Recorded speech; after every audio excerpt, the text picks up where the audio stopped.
آج سے تقریباً 3000 سال قبل مصر پر ایک ظالم و جابر بادشاہ فرعون کی حکومت تھی، جو نہ صرف ایک جابر اور سرکش بادشاہ تھا بلکہ اس نے خدائی کا دعویٰ بھی کر رکھا تھا۔ فرعون نہایت ہی بدکار شخص تھا۔ فرعون نے اپنی رعایا کو حکم دیا کہ وہ اس کے آگے سجدہ کریں، اور جو کوئی بھی سجدہ کرنے سے انکار کرتا وہ اس پر بہت ظلم کرتا، یہاں تک کہ اسے قتل کروا دیتا۔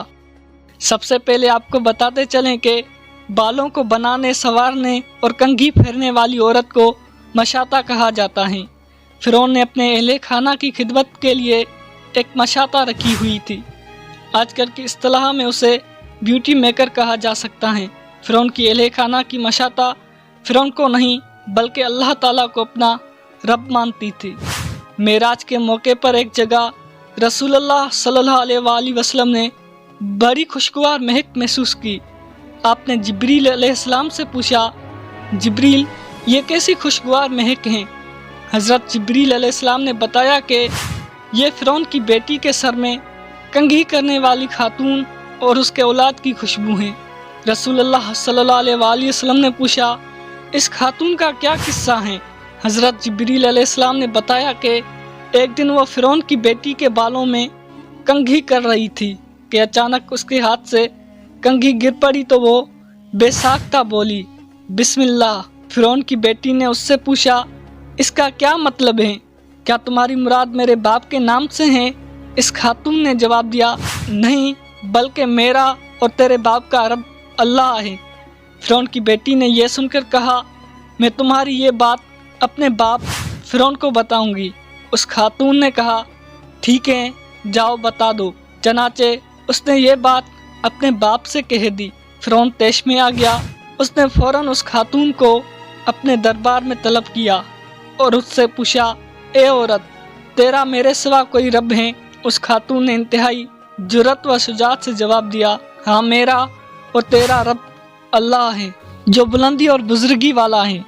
فرعون نے اسی وقت حکم دیا کہ تانبے کی جو گائے بنی ہوئی ہیں اس کو خوب تپایا جائے، اور جب بالکل آگ جیسی ہو جائے تو اس کے بچوں کو ایک ایک کر کے اس میں ڈال دیا جائے، آخر میں خود اسے بھی اسی میں ڈال دیا جائے۔